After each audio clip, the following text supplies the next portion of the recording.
Hello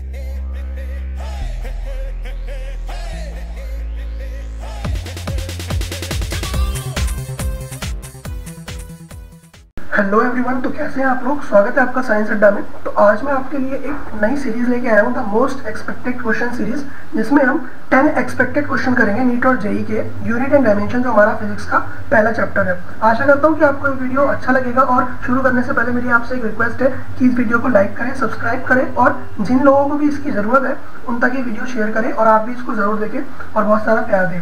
तो ये जो क्वेश्चन सीरीज है मैंने इसलिए शुरू की है क्योंकि ज़्यादातर आपको नीट जेईई में आने वाले क्वेश्चंस का जो फ्रेशर बच्चे हैं जो इस प्रिपरेशन में आए हैं उनको अंदाजा होना चाहिए कि क्वेश्चन आखिर आते कैसे हैं पेपर में हमारे पास। ठीक है, पेपर में जब हमारे पास क्वेश्चन आता है या मॉक में हमारे पास क्वेश्चन आता है तो उसके साथ हमें डील कैसे करना है, उससे मुझे जल्दी कैसे सॉल्व करना है, तो वो सारी चीज़ें मैं आपको इसमें सिखाने वाला हूँ। पहले ये 10 क्वेश्चन का सेगमेंट है जो हम यूनिट्स एंड डायमेंशन का करेंगे। उसके बाद में आपके लिए डायरेक्ट जो हमारा एनसीईआरटी का चैप्टर वाइज जितने भी चैप्टर है हमारे, उसके हिसाब से आपकी ये 10 क्वेश्चन की सीरीज आगे चलती रहेगी। ठीक है, तो मैं इसको सबसे पहले शुरू करता हूँ। तो सबसे पहला क्वेश्चन हमारा है, the dimension of Planck's constant is equal to. जो प्लैंक्स कांस्टेंट होता है उसके डायमेंशन किसके इक्वल टू होते हैं। ठीक है, इसमें ऑप्शन है एनर्जी, पावर, एंगुलर मोमेंटम और मोमेंटम। ठीक है, अब ध्यान से देखना कि जो मेरा प्लैंक्स कांस्टेंट है वो बेसिक मेरा किस फॉर्मूले में मुझे, मतलब ऐसा कौन सा बेसिक फॉर्मूला है जो मुझे ज़्यादातर याद रहता है जिससे मैं प्लैंक्स कांस्टेंट की डायमेंशन निकाल सकता हूँ। तो मेरा वाला फॉर्मूला है एनर्जी का, जो हम फोटो इलेक्ट्रिक इफेक्ट में पढ़ते हैं ना, एनर्जी का फॉर्मूला जो हमारा होता है E is equals to h nu वाला। तो ये जो E is equals to h nu वाला फॉर्मूला है जो photo electric effect modern physics का चैप्टर नंबर 1 जो होता है dual nature of matter and radiation, उसमें मैं पढ़ता हूँ ये फॉर्मूला। तो यहाँ पे जो ये चीज़ है ना, यही होता है हमारा प्लैंक्स का कांस्टेंट। क्या होता है ये हमारा प्लैंक्स का कांस्टेंट। तो ये प्लैंक्स कांस्टेंट के मैं डायमेंशन इसी फॉर्मूले की मदद से निकाल सकता हूँ। फिजिक्स में और भी जगह ये जो प्लैंक कांस्टेंट है यूज हुआ है, बट मैं देखूंगा कि मेरी मोस्ट इजी अप्रोच क्या रहेगी इस फॉर्मूले के, इस प्लैंक्स कांस्टेंट के डायमेंशन तक पहुंचने की। तो मैं इजी अप्रोच को अपनाऊंगा रेदर देन मैं उसमें ज़्यादा फॉर्मूले को सोचूं कि भाई कौन सा वाला फॉर्मूला यूज करूँ, कौन सा यूज करूँ। तो देखो ये सिंपल, बहुत सिंपल फॉर्मूला है मेरा, E is equals to h nu वाला। ठीक है, तो मुझे क्या पता है, यहाँ पे एनर्जी की भी डायमेंशन पता है। एनर्जी का डायमेंशन ऑब्वियस है, ये आप बेसिक ही पढ़ लेते हो 11th क्लास में, दैट इज ml2t-2। ठीक है, उसके बाद जो h है प्लैंक्स कांस्टेंट, इसको निकालना है मुझे, और ये फ्रीक्वेंसी है। अच्छा, फ्रीक्वेंसी को अगर मैं पीछे देखूं तो फ्रीक्वेंसी क्या होता है, फ्रीक्वेंसी मेरा होता है इनवर्स ऑफ टाइम, यानी कि मैं इसको लिख सकता हूँ t की पावर -1। बिल्कुल सही है। ठीक है, तो मैं अगले फॉर्मूले में फ्रीक्वेंसी की जगह t की पावर -1 को सब्स्टिट्यूट कर सकता हूँ, क्योंकि जो फ्रीक्वेंसी होता है उसको मेरे को पता है कि ये पीछे की कहानी ये है, t इनवर्स में उसको सब्स्टिट्यूट कर सकता हूँ। और आगे जो है मेरा ये ml2t-2 है। ठीक है, अब ध्यान से देखना, मैं h के डायमेंशन लिखने जा रहा हूँ, ml2t-2, नीचे क्या जाएगा t की पावर -1। अब जब t की पावर -1 ऊपर जाएगा तो ये क्या बनेगा, m सेम रहेगा, l2 भी सेम रहेगा। देखो t की पावर -1 ऊपर गया तो +1 हो जाएगा यहाँ पे आके। ठीक है, तो -2 + 1 क्या हो जाएगा, -1। तो ये इसके मेरे से डायमेंशन, ये इसके डायमेंशन आ गए हैं किसके, प्लैंक्स कांस्टेंट के। अब मुझे इसके डायमेंशन नहीं पूछे हैं, इसने बोला है कि इसके जो डायमेंशन है प्लैंक्स कांस्टेंट के, कौन सी इन चारों क्वांटिटी में से किस क्वांटिटी के इक्वल होंगे। मुझे इसने डायमेंशन नहीं पूछा, मुझे इसने ये नहीं पूछा कि ml2t-1 इसके डायमेंशन है। इसने पूछा कि ये जो डायमेंशन है प्लैंक्स कांस्टेंट के जो तुमने निकाले वो किस वाली क्वांटिटी के इक्वल, डायमेंशंस के इक्वल आएंगे। तो देखो एनर्जी के तो इक्वल हो नहीं सकता, क्योंकि एनर्जी मैंने अभी यहाँ पे लिखी है, देखो एनर्जी ml2t-2 होता है। ठीक है, तो ये दोनों के इक्वल लग रहे हैं आपको, ये वाला और ये वाला क्या आपको इक्वल लग रहे हैं, नहीं। ठीक है, अब मैं क्या करूँगा ना, इसमें rather than checking on BCD, मतलब मैं डायरेक्ट क्या करूँगा, BCD मतलब लल्लू बच्चों की तरह नहीं करूँगा कि मैं B को भी चेक कर रहा हूँ, C को भी, D को भी। मैं क्या करूँगा, ऑप्शन में डायरेक्ट, जैसे मैंने A को देखा तो मैं सीधा D को देखूंगा। ठीक है, अगर देखो ऑब्वियस सी बात है, जो आपका जो क्वेश्चन पेपर सेटर है, जो NTA आपका पेपर बना रहा है, वो भी आपको नहीं चाहेगा कि जो आंसर है वो मैं B में ही दे दूँ या C में दे दूँ। ठीक है, ताकि उसका आंसर जल्दी आ जाए। वो ऑब्वियस सी बात है, उसको घुमाएगा, D ऑप्शन तक आंसर ले जाएगा, मे भी C तक ले जाएगा। ठीक है, तो इन चीज़ों को आपको समझना है। मैं पावर को नहीं चेक करूँगा यहाँ पे, मैं चेक करूँगा एंगुलर मोमेंटम को भी नहीं चेक करूँगा, क्योंकि एंगुलर मोमेंटम में मुझे टाइम लगेगा निकालने में। एंगुलर मोमेंटम बड़ी सी क्वांटिटी लग रही है, तो मैं रेदर देन मोमेंटम जो मैं 9th क्लास से पढ़ता हुआ आ रहा हूँ उसको निकालूंगा। देखना यहाँ पे मोमेंटम में 9th क्लास से पढ़ता हुआ आ रहा हूँ, इसको मैं निकालूंगा। देखना अभी ये क्या होता है, m क्रॉस v होता है, यानी कि ml2t-1। तो ये और ये क्या आपको सेम लग रहे हैं क्या, बिल्कुल नहीं लग रहे, क्योंकि ये ml2t-1 है और ये mlt-1 है। एक l की डेफिशिएंसी है यहाँ पे। ठीक है, अब मैं क्या करूँगा, इससे ऊपर जाऊंगा, एंगुलर मोमेंटम को चेक करूंगा। अच्छा, एंगुलर मोमेंटम और मोमेंटम में बस एक आर वेक्टर का फर्क होता है, ठीक है, आर क्रॉस एम वी होता है यहाँ पे। तो अगर ध्यान से देखो, अगर मैं यहाँ पे आर जैसा कुछ मल्टीप्लाई कर दूँ, यानी कि एल जैसा कुछ मल्टीप्लाई कर दूँ, तो ये एल का स्क्वायर बन जाएगा नहीं यहाँ पे। तो ये एल का स्क्वायर इसी की तो ये वो है, इसी का तो डायमेंशन है। तो यानी कि यहाँ पे एल, ये M L T minus one मुझे नीचे से मिल रहा है, तो ये क्या आ जाएगा M L square T minus one. तो कितना सिंपल है। पावर मुझे चेक भी नहीं करना था, क्योंकि वो मुझे पता है कि वो मेरे को बी में आंसर देगा ही नहीं। वो मेरे को सी डी को पहले चेक करना है। फिर मैंने डी को चेक किया, तो मोमेंटम से एंगुलर मोमेंटम तक मैंने डी को ही क्यों चेक किया, सी को भी कर सकता था, नहीं किया। क्यों नहीं किया? क्योंकि मोमेंटम से, अगर मोमेंटम मेरा आ गया, एक बार 9th क्लास में मैंने पढ़ा है, तो एंगुलर मोमेंटम तक पहुंचना बहुत आसान है, ठीक है। तो मोमेंटम से एंगुलर मोमेंटम तक मैं आसानी से पहुंच जाऊंगा। तो मैंने क्या किया, M L square T minus one इसको निकाल दिया, और ये दोनों इस टाइम मैच कर रहे हैं, ठीक है। तो ये हमारा जो ऑप्शन हो जाएगा वो सी करेक्ट ऑप्शन हो जाएगा। उसके बाद अगले क्वेश्चन में चलते हैं। तो ये आपकी अप्रोच है जो मैं बता रहा हूँ, क्योंकि क्वेश्चन आप वैसे भी सॉल्व करते हो, ठीक है। तो ये हमारा जो अगला क्वेश्चन है, नीट 2022 अभी हाल ही में जो आपका संडे को पेपर हुआ है 17 जुलाई को, उसमें ये क्वेश्चन आया हुआ है। अब ध्यान से देखना, जब हमारे पास क्वेश्चन आता है तो हमें पहली बात तो पेशेंस रखना है, क्वेश्चन को ध्यान से देखना है कि उसमें क्या चीज़ कॉमन आ रही है, ठीक है। अब ध्यान से देखना है इस क्वेश्चन में क्या मेरे को कॉमन लग रहा है।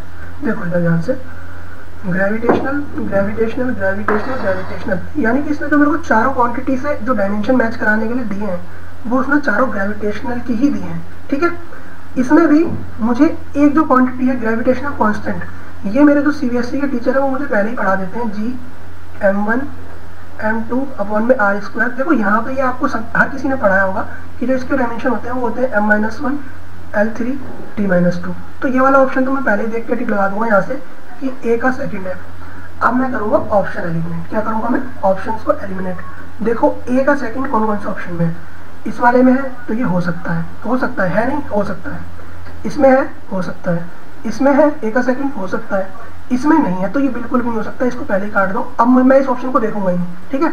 अब मैं क्या करूँगा, ग्रेविटेशनल कांस्टेंट मेरे को मैंने देख लिया, अब मैं क्या करूँगा और ऑप्शन देखूंगा। देखो बी का फर्स्ट, यहाँ पे बी का फोर्थ, यहाँ पे बी का फोर्थ। तो पहले इन दोनों को देखूंगा क्या बी का फोर्थ आ रहा है, सेकंड और थर्ड को देखूंगा मैं, क्योंकि ये जो ऑप्शन है वो बहुत सिमिलर हो रहे हैं बी के केस में, ठीक है। तो बी का फोर्थ देखो, पोटेंशियल एनर्जी चेक करनी है, तो पोटेंशियल एनर्जी का फॉर्मूला देखो क्या होता है, U minus G m1 m2 upon r, ये होता है जो मेरा जी था। अच्छा, मैं पोटेंशियल एनर्जी को जब चेक कर रहा हूँ तो मेरे लिए एक आसानी और हो गई, क्योंकि जी का फॉर्मूला मैंने ऑलरेडी यहाँ पर अपना जो ऑप्शन टिक लगा दिया है, तो मेरे को जी का डायमेंशन फॉर्मूला पता है, ये क्या होता है m-1 l3 t-2। उसके बाद क्या करना है, यहाँ पे मुझे n स्क्वायर करना है और नीचे क्या करना है, l करना है। तो ध्यान से देखना, ये -2 और ये -1 और ये -2 दोनों माइनस हो जाएंगे, तो क्या बनेगा m, नीचे l, ऊपर l3 है नीचे l है, तो ये क्या बनेगा l2 और ये क्या बनेगा t-2। तो ध्यान से देखना, जो ग्रेविटेशनल पोटेंशियल एनर्जी है उसका मेरा फोर्थ हो गया, जो कि होना भी चाहिए था। तो इस तरीके से मेरा ये भी एलिमिनेट हो गया, क्योंकि इसमें जो बी का आंसर है वो फर्स्ट है, मगर जो बी का आंसर है वो फोर्थ है। तो ये और ये अभी तक सेम चल रही है कहानी। तो मैंने दो ऑप्शन अपने ऐसे ही एलिमिनेट कर दिए। आपको इसमें कंफ्यूज नहीं होना है, मैं हर किसी का थोड़ा निकालूंगा, मैं ऑप्शन को एलिमिनेट करूंगा, अपना आंसर जल्दी लाऊंगा। अभी मुझे समझाने में टाइम लग रहा है, मगर ये चीज़ दिमाग में जब करूँगा ना तो बहुत जल्दी हो जाएगा, ठीक है। तो मैंने दो ऑप्शन एलिमिनेट कर दिए, अब मैं सेकंड और थर्ड से खेलूंगा सब, ठीक है। देखना, इसमें सी का फर्स्ट, इसमें सी का थर्ड, तो मैं क्या करता हूँ, इस वाले को लेकर चल लेता हूँ या फिर इस वाले को लेकर चल रहा हूँ। सी का थर्ड देखो, सी का क्या थर्ड हो सकता है, या फिर डी को लो डायरेक्ट, डी एक लास्ट ऑप्शन है तो डी को लो एकदम, जैसे मैंने ऊपर वाले में डी को चेक किया डायरेक्ट ना, तो इसमें डी को चेक करो। देखो ग्रेविटेशनल इंटेंसिटी, तो ग्रेविटेशनल इंटेंसिटी क्या होता है, पहले फोर्स का फॉर्मूला लिखो, जी m1 m2 अपॉन में आर स्क्वायर। ये जो मासेस हैं इनको एक मिनट के लिए दोनों सेम रख लो, क्योंकि दोनों पॉइंट मास है ये सेम है, ठीक है। ये भी m है, ये भी m है, तो इन दोनों को सेम रख लो। और अब क्या करो, इसको पर यूनिट मास से डिवाइड कर दो। तो जब पर यूनिट मास से डिवाइड करेंगे तो जो हमारा आंसर आ जाएगा वो ये हो जाएगा। यही हमारा एक्सेलरेशन भी होता है और यही हमारी ग्रेविटेशनल इंटेंसिटी भी होती है, ठीक है। तो इसका क्या हो जाएगा मेरा m-1 l3 t-2। अच्छा देखो, उसने ना पहला क्वेश्चन, पहला जो ऑप्शन है उसने यही दिया। यही क्यों दिया, ताकि मेरे को ग्रेविटेशनल के आगे फॉर्मूलों में लगाने में इसको आसानी हो जाए, ठीक है। क्योंकि ये चीज़ मुझे पता है, मतलब वो चाहता है कि आप जो उसने हिडन इन्फॉर्मेशन दी है आपको आसान करने के लिए क्वेश्चन, क्या आप उसको पहचान पा रहे हो कि नहीं, ठीक है। तो उसने जी मेरे को पहले दे दिया ताकि देखो, ताकि मेरे को ये निकालना आसान हो जाए, ये निकालना आसान हो जाए, ठीक है। अगर मैं पोटेंशियल भी निकालूंगा तो वही मेरा आसान हो जाए, ठीक है। तो इसलिए उसमें जी मेरे को पहले दे दिया, उसके बाद मैं m से मल्टीप्लाई करूंगा, नीचे एल स्क्वायर से मल्टीप्लाई करूंगा, तो ये क्या हो जाएगा, देखो ये m इनवर्स यानी कि 1/m, तो यानी यहाँ पे तो ये दोनों वैसे ही कट जाएंगे, L3 L2 यानी कि यहाँ पे जो आ जाएगा वो LT-2 हो जाएगा। LT-2 कहीं दिख रहा है क्या, डी का थर्ड। अब देखो ए का सेकंड, बी का फोर्थ, डी का थर्ड, यहाँ पे डी का सेकंड है तो डी का फर्स्ट है, तो ये नहीं हो सकता, तो हमारा ऑप्शन क्या हो जाएगा, सेकंड हो जाएगा। ऐसे करके आपको ऑप्शंस एलिमिनेट करने हैं। ए का बहुत सिंपल था, मुझे सीबीएसई के टीचर ही मेरे पढ़ा देते हैं कि जो जी का डायमेंशन फार्मूला है वो ये होता है, और एनसीईआरटी में बुक में डायरेक्ट लिखा हुआ है। पोटेंशियल एनर्जी को मैंने चेक किया, जी मेरे पास आ गया था, सामने वाला मुझे खुद ही बता रहा है कि तुम जी की वैल्यू मुझसे लेके जाओ और पोटेंशियल एनर्जी का जो डायमेंशन है ग्रेविटेशनल पोटेंशियल एनर्जी के वो जाके कैलकुलेट करो, तो जी उसने आसान बनाने के लिए दिया। अब वो ये देखना चाह रहा है कि आप उस इंफॉर्मेशन को जो उसने आपको आसान बनाने के लिए दी है उसको यूज कर पा रहे हो कि नहीं कर पा रहे हो। तो जी तो मेरे को उसने दे दिया यहाँ पे ए का सेकंड ऑप्शन, ठीक है। अब जी को पुट करके मैंने ग्रेविटेशनल पोटेंशियल एनर्जी भी निकाल ली और यहाँ पे ग्रेविटेशनल इंटेंसिटी भी निकाल ली जी को पुट करके, ठीक है। तो ये दोनों ऑप्शन हो गए, तो मेरा फर्स्ट ए बी और डी मैच कर गया। तो यहाँ पे मैं सी को चेक नहीं करूँगा, सी को चेक कर रहे हो आप तो मतलब आप फिर अपना टाइम वेस्ट कर रहे हो, क्योंकि सीधी सी बात है सी देखो अगर जब तीन ऑप्शन मैच करके तो ऑप्शन वही होगा, सी को भी चेक कर लोगे आपको संतुष्टि होगी, बट रेदर देन जो अगला बच्चा है वो आपसे आगे निकल जाएगा, ठीक है। तो सी को मेरे को चेक नहीं करना, अगर तीन ऑप्शन मेरे सेटिस्फाई हो रहे हैं यानी कि वही मेरा करेक्ट ऑप्शन है, ठीक है। इतना कॉम्प्लिकेटेड एग्जामिनर देता भी नहीं है। अब अगला क्वेश्चन पे चलते हैं, तो जो हमारा ऑप्शन है सेकंड वो राइट हो जाएगा। अब अगले क्वेश्चन पे हम चलते हैं।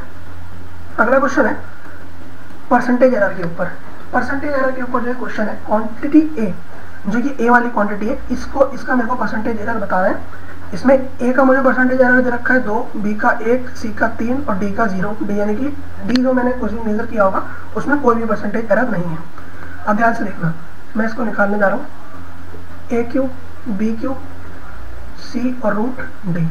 पता है इतनी ये सब चीज़ें तो मैं लिख रहा हूँ आपको समझाने के लिए, ये आपको वहाँ नहीं लिखनी पेपर में, ठीक है। इतना लिखेंगे तो फिर अगले साल फॉर्म आएगा, अगले साल दोबारा फॉर्म भरोगे नीट का, इतना नहीं करना होता वहाँ पे। ये तो मैं समझा रहा हूँ इसलिए आपको स्टेप बाय स्टेप हर एक चीज़ बता रहा हूँ, ये आपको दिमाग में करना है, ठीक है भाई। ये होगा ऐसे होगा। परसेंटेज एरर निकालने के लिए मेरा सिंपल फॉर्मूला होता है 3, जो ये पावर होती है वो आगे आ जाती है, ऊपर आता है जो एरर होता है और नीचे आती है जो रियल वैल्यू होती है। उसके बाद इसमें भी पावर क्यूब है तो ये 3 आगे आ जाएगा, ऊपर आएगा एरर और नीचे आएगी जो इसकी रियल वैल्यू है। ये बेसिक जो एरर होता है उसका ही मैं कंसेप्ट लगा रहा हूँ, ठीक है। तो इसके ऊपर भी मैं आपको डिटेल वीडियो बनाऊंगा, कमेंट सेक्शन में आप बताना, यूनिट एंड डायमेंशन के ऊपर डिटेल वीडियो कर लेंगे, पूरा लेक्चर मैं आपको अपलोड करके दे दूंगा, ठीक है। उसके बाद अगर ये डिवाइड में है तो ऑब्वियसली बात है, बेसिक रूल होता है कि ये प्लस में आएगा। तो सी का एरर, सी के ऊपर देखो पावर 1 है तो 1 को मैं ऑब्वियसली बात है शो नहीं करूँगा, तो सी में जितना एरर है अपन में सी की रियल वैल्यू, और डी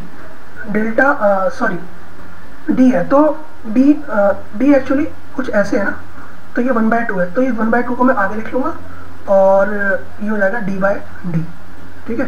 रूट को मैंने 1/2 के फॉर्म में चेंज किया और कुछ नहीं किया, ठीक है। तो ध्यान से देखना 3 delta a/a percentage error, delta a/a into अगर 100 भी कर दूँ ना यहाँ पे तो परसेंटेज एरर की ही वैल्यू दे रखी है मेरे को यहाँ पे इसमें 2%, तो यहाँ पे आ जाएगा 2। 3 मेरा क्वेश्चन जो इक्वेशन है उसमें ये डेल्टा b/b की वैल्यू उसने 1 दे रखी है। उसके बाद डेल्टा c/c की वैल्यू उसने मेरे को 3 दे रखी है, और डेल्टा d/d तो ये हमारा 0 ही है तो इसको मैं यहीं पर हटा दूंगा। देखो ये मैं आपको करके दिखा रहा हूँ स्टेप बाय स्टेप, तो मेरे को टाइम लग रहा है, ये आप जल्दी जल्दी भी कर सकते हो दिमाग में, ठीक है।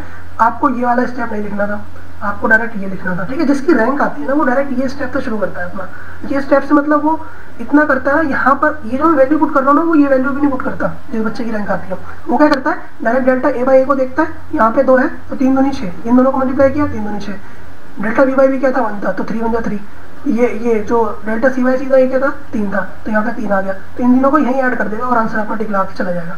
ये तो मैं स्टेप बाय स्टेप बता रहा हूँ आपको हर एक चीज़ को समझाने के लिए, ठीक है। तो 3 × 6 प्लस 3 प्लस 3 9 6 तो ये कितना हो गया 12, तो हमारा आंसर कितना आ गया 12। तो अगर आप इसको तेज तरीके से करना चाहते हैं, तेज तरीके से जिसकी रैंक आती है वो डायरेक्ट नहीं करता है भाई, वो यहाँ पे क्यों अलग से वैल्यू दिखेगा। आपका क्या सब्जेक्टिव पेपर हो रहा है क्या, नहीं ऑब्जेक्टिव हो रहा है, आपसे आपकी राइटिंग स्किल्स नहीं पूछ रहा है कि आप इसको एक ही कितनी अच्छी सुंदर राइटिंग में लिख सकते हैं, नहीं, आपसे वो डायरेक्ट पूछ रहा है कि ऑप्शन टिक लगाओ भैया कि ऑप्शन क्या होगा। तो डायरेक्ट डेल्टा ए बाई ए को मैं पुट करूँगा, 3 से मल्टीप्लाई करूँगा, आंसर आएगा 6। ठीक है, वो यहीं पे कर लेता है, जिसकी रैंक आती है वो यहीं पे कर लेता है। रैंक इसलिए आती है उसकी क्योंकि वो जल्दी कर लेता है, ज़्यादा बच्चे होते हैं उसकी रैंक आगे क्यों आ रही है, क्योंकि वो जल्दी कर ले रहा है क्वेश्चन को। ठीक है, तो हमारा आंसर इसका आ गया 12%। तो आपको यही चीज़ ध्यान रखनी है, ये क्वेश्चन आपने पहले नहीं किया होगा, ऑब्वियस सी बात है, बट मेरा इस वीडियो के थ्रू मोटिव है कि आप कितना जल्दी कर पा रहे हो उस क्वेश्चन को। ठीक है, तो हम अगले क्वेश्चन पे चलते हैं।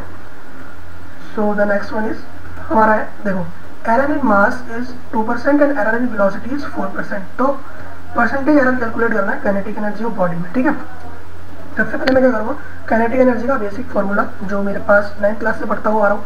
ठीक है, मुझे ज़्यादा साइंस की नॉलेज नहीं है इसके लिए, मुझे 9th क्लास में पढ़ाया गया। तो काइनेटिक एनर्जी का फार्मूला होता है ½ mv²। ठीक है, अब मुझे क्या करना है, इसको सिर्फ एरर में कन्वर्ट करना है कि एरर के तौर पे मैं जो 11th क्लास में आके पढ़ता हूँ एरर के बेस पे कैसे लिखूंगा। तो हाफ तो आगे आ जाएगा, सॉरी हाफ में लूँगा नहीं, क्योंकि जो ये होता है ये डायमेंशनलेस क्वांटिटी है। ठीक है, तो मैं mv² को लूँगा। तो mv² यानी कि जो मास में मेरा मास में वो एरर है और रियल वैल्यू मास की, प्लस में 2 आगे आ जाएगा, डेल्टा v/v पीछे आ जाएगा। अब देखना, ये चीज़ मेरे को दे रखी है, ये पूरी क्वांटिटी मेरे को दे रखी है। एक्चुअली पता है ये क्वांटिटी क्या है, ये क्वांटिटी ये है डेल्टा m/m इंटू 100। ये परसेंटेज एरर जो मास में 2% ये दे रखा है, यानी कि पूरी क्वांटिटी का इक्वल ये मेरे को दे रखा है यहाँ पे इन्होंने।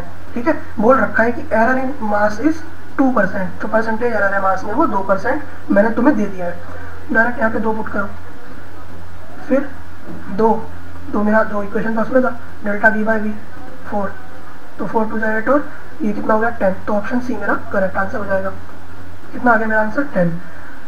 अगेन मेरे को ये फार्मूला लिखना नहीं था, ये मुझे दिमाग में याद है फार्मूला। मैं सिर्फ इतना लिखूंगा कि ये चीज़ मेरी सही हो, जो उसने दिया है वो मैं सही से लिखूं और उसकी वैल्यू सही से पुट करूं। जिसकी रैंक आएगी वो यहीं पुट कर लेगा 2, और इस 2 के बगल में यहीं पे पुट कर लेगा 4। 4 2 8 प्लस 2, वो 10 यहीं पे लिख देगा, लिखेगा भी नहीं वो डायरेक्ट टिक करेगा यहाँ पे आके, अपनी OMR फिल करेगा, तभी उसकी रैंक आ रही है। ठीक है, तो इन चीज़ों का आपको गौर करना है, रेदर देन कि क्वेश्चन आपने किए हुए हैं पहले भी। ठीक है, अब देखो जेई का क्वेश्चन है, जेई में आया हुआ है 9 अप्रैल 2019 में।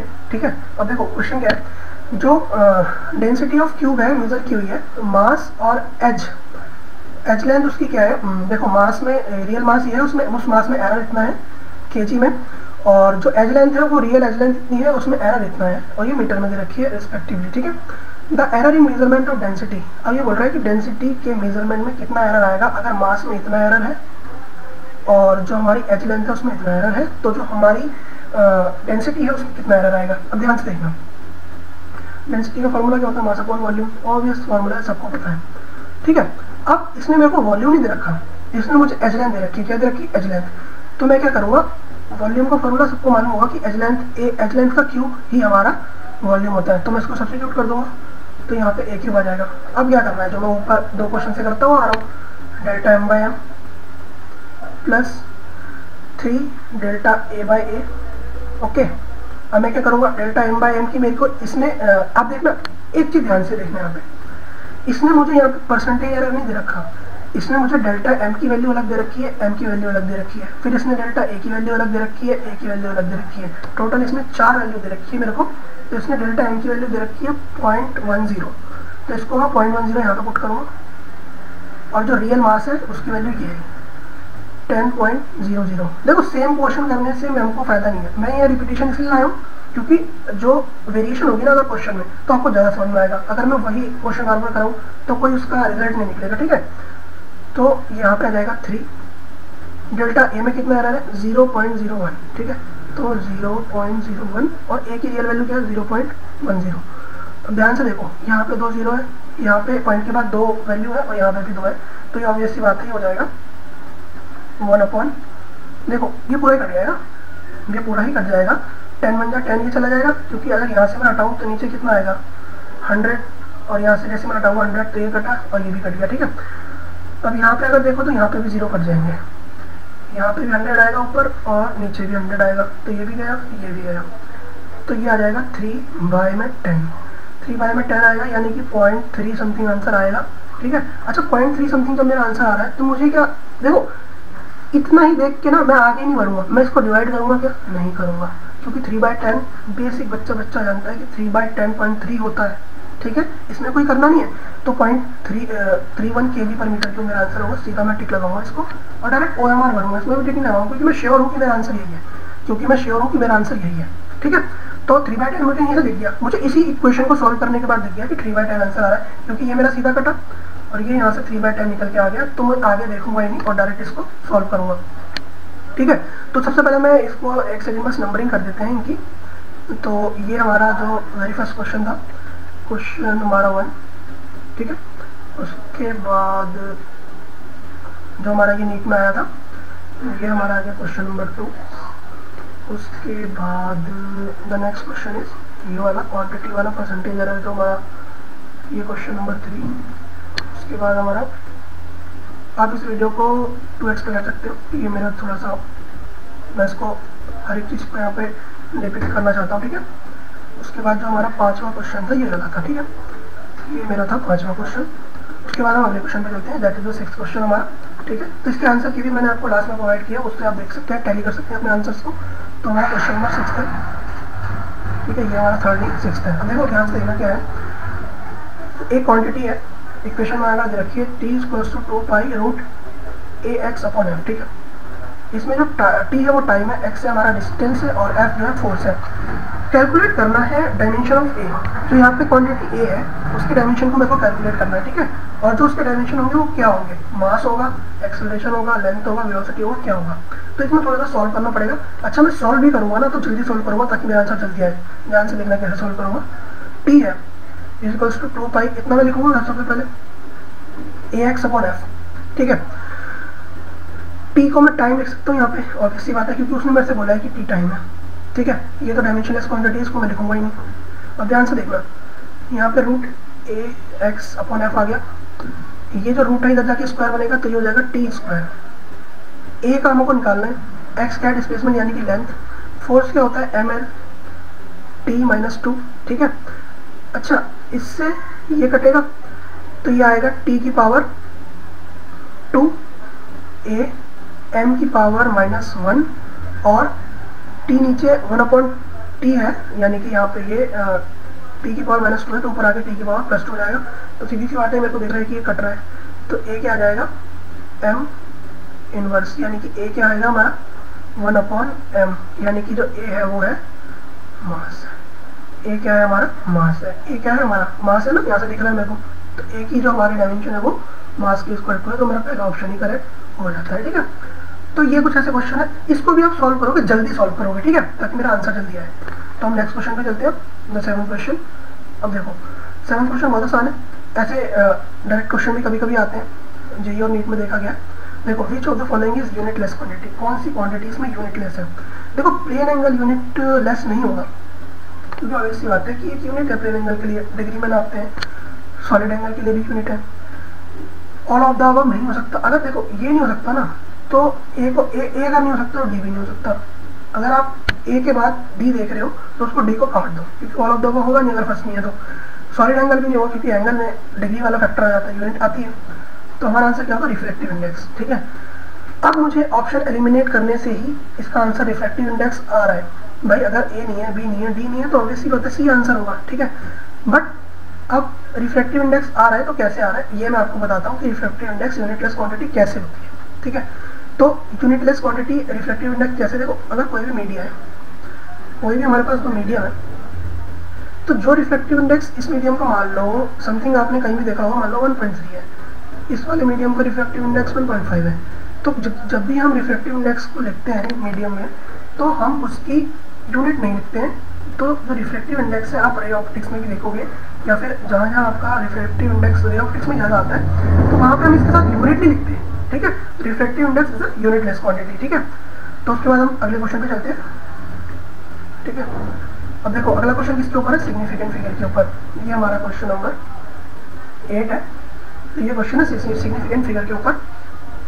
What are the number of significant figure in 1.92 into में 10⁻⁻²। इसमें सिग्निफिकेंट फिगर कितने होंगे तो ये बताना। देखो 1.92 इंटू 10⁻²। ये मेरे को क्वांटिटी दे रखी है। तो भैया जो ये होता है ना, ये कभी सिग्निफिकेंट फिगर में काउंट नहीं होता। तो हमारे जो सिग्निफिकेंट फिगर होंगे डेसिमल के बाद अगर कोई वैल्यू में, ऑब्वियस सी बात है सिग्निफिकेंट फिगर के 3-4 रूल होते हैं, उसी रूल के हिसाब से मैं बोल दूंगा कि इसमें 3 सिग्निफिकेंट फिगर है। कितने? 3 सिग्निफिकेंट फिगर है इसमें। तो option number A is the correct option. अब हम आगे चलते हैं, क्वेश्चन नंबर 9। देखो ये हमारा आगे नीट में है 2019 में, तो ये हमारा हो जाएगा क्वेश्चन नंबर 9। और ये हमारा इसमें पूछा गया हमसे the unit of thermal conductivity is. NEET 2019 का क्वेश्चन है, बहुत आसान क्वेश्चन है। इसमें हमसे यूनिट पूछी है, ठीक है। थर्मल कंडक्टिविटी कहाँ रोल प्ले करता है, कौन से चैप्टर में? तो मेरे तुरंत स्टक करेगा। देखो यूनिट एंड डायमेंशन एक ऐसा क्वेश्चन है जो डाइवर्सिटीज ऑफ फार्मूले पे बेस्ड है। बहुत सारे फार्मूले इस चैप्टर में डील करते हैं हम लोग। यहाँ पे थर्मल के फार्मूले आएंगे, ऑप्टिक्स के भी आएंगे, work done, work energy power के भी आएंगे, रोटेशनल के भी आएंगे। तो ये ओवरऑल पूरी मैकेनिक्स की जो यूनिट्स और उसके उन सारे फार्मूलेस की जो डायमेंशन है उनके साथ डील कर रहा है। तो यहाँ पे आपको हर एक चैप्टर का फार्मूला आपको भिड़ेगा, आपके सामने क्वेश्चन आएंगे। तो ये आपका एक बेसिक चैप्टर बन जाता है, यानी कि सबकी यूनिट्स और सबके डायमेंशन आप इधर ही पढ़ लेते हो, ठीक है। अब ध्यान से देखना, थर्मल कंडक्टिविटी को मेरे को बताना है, तो मुझे स्टक करेगा कि थर्मल प्रॉपर्टीज ऑफ मैटर पे मेरे को एक फॉर्मूला मैंने पढ़ा था, H = KA delta T upon L। H क्या होता है? H होता है हमारा rate of heat flow, dQ/dt, यानी कि कितनी हीट फ्लो कर रही है पर यूनिट टाइम किसी एरिया से या फिर किसी क्रॉस सेक्शन रॉड से मेरा कितनी हीट फ्लो कर रही है यहाँ से यहाँ तक पर यूनिट ऑफ टाइम, ठीक है। तो वो होता है मेरा H, यानी कि जो हीट हमारी फ्लो कर रही है। मेरे को K के डायमेंशन निकालने हैं, तो हमारा जो K होता है वो होता है थर्मल कंडक्टिविटी। तो मेरे को K के निकालने हैं, तो K के निकालने हैं तो मैं फार्मूले को रीअरेंज करूँगा, HLA डेल्टा T और यहाँ पे मेरा K आ जाएगा। तो H को मैं लिख सकता हूँ dQ/dt, जैसा मैंने इधर निकाला था, तो dQ/dt इंटू में L अपॉन में A और अपॉन में जो डेल्टा T यानी कि टेम्परेचर है। डेल्टा T क्या है? टेम्परेचर है। तो टेम्परेचर की यूनिट क्या होती है? केल्विन होती है। क्या होती है? केल्विन होती है। K की हमको निकालना है। देखो ये K और K में कंफ्यूजन हो जाना है, ये केल्विन वाला K है, किसका K है? ये केल्विन वाला K है, और ये K हमारा थर्मल कंडक्टिविटी वाला है। ये जो K है हमारा, ये थर्मल कंडक्टिविटी वाला K है, ठीक है। इसमें कंफ्यूज नहीं होना आपको। अब देखो जो Q, जो हमारे पास Q होता है, तो इसकी जो हमारे पास यूनिट होती है, क्योंकि हीट की जाउल होती है, ऑब्वियसली बात है, सबको पता है। टाइम की यूनिट T होती है, जो लेंथ होता है, और जो एरिया है, एरिया L² होता है। अगर इससे इसको काटूंगा तो ये मेरे पास हो जाएगा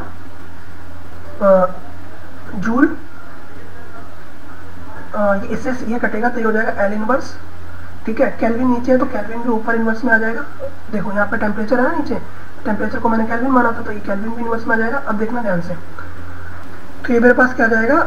joule metre inverse kelvin inverse. ये हमारा ऑप्शन नंबर C हमारा करेक्ट हो जाएगा, ठीक है। तो मैंने लेंथ के टर्म में ले लिया था, तो ये जो टेम्परेचर है वो केल्विन होगा और ये एक्चुअली में मीटर होगा, ठीक है। तो L मान के मैंने इसको किया था, बाद में मैंने मीटर में चेंज कर दिया, कोई दिक्कत नहीं है, ठीक है। तो अब हम चलते हैं, last one question of the class हमारा है नीट 2022 में। अगेन ये क्वेश्चन आया है। तो जो नीट 2022 का पेपर है उसके जितने भी यूनिट्स एंड डायमेंशन के क्वेश्चन थे वो मैंने उसमें उठा लिए, और जेई के भी जो इंपॉर्टेंट थे वो मैंने उठा लिए, ठीक है। अभी क्वेश्चन नंबर 10 है मेरे पास, देखो ध्यान से। Area of rectangular field in metre square of length इतना एंड ब्रेथ इज इतना after rounding off the value of correct significant digit is. इसने मुझसे पूछा है कि जो राउंड ऑफ करने के बाद जो आपके पास करेक्ट सिग्निफिकेंट डिजिट जो फिगर आएंगे उसकी वैल्यू क्या होगी। देखो ये ऑप्शन आपसे क्यों, ये जो क्वेश्चन है आपसे क्यों पूछा है? देखो क्या आपको जो रेक्टेंगुलर फील्ड है या रेक्टेंगल है उसका एरिया निकालना नहीं आता है? ऑब्वियसली बात है, सबने 8 क्लास में पढ़ा है कि जो हमारा एरिया होता है वो लेंथ इंटू ब्रेथ होता है, ठीक है। बट ये यहाँ से आपसे ये नहीं पूछ रहा कि आपको 55 और 23 को मल्टीप्लाई करने आता है कि नहीं आता, ये नहीं पूछ रहा आपसे। वो आपसे वो नॉलेज लेना चाहता है कि आपको जो मल्टीप्लाई करने के बाद जो डिजिट आ रही है उसमें सिग्निफिकेंट फिगर पता लगाना आ पाता है क्या? राउंड ऑफ करने के बाद जो सिग्निफिकेंट फिगर है वो निकालने आ पाते हैं क्या? तो वो आपसे पूछना चाह रहा है। आपको L इंटू बी की वैल्यू नहीं पूछना कि कितनी आएगी। तो ऑब्वियस सी बात है, ध्यान से देखना, मैं यहाँ पे ना इसको मल्टीप्लाई भी नहीं करूँगा और राउंड ऑफ करके मैं उनको सिग्निफिकेंट फिगर भी बता दूंगा। देखना ध्यान से कैसे। 55.3 इंटू 25 मैं नहीं करूँगा। क्यों नहीं करूँगा? क्योंकि मेरे को साफ दिख रहा है 138, 138, 138, 3 जगह 138 कॉमन दिख गया। अब 138 1382.5 से जो 1382.5 की जो राउंडिंग ऑफ वैल्यू है, वो राउंडिंग ऑफ वैल्यू की क्या है, 14 × 10⁻² है।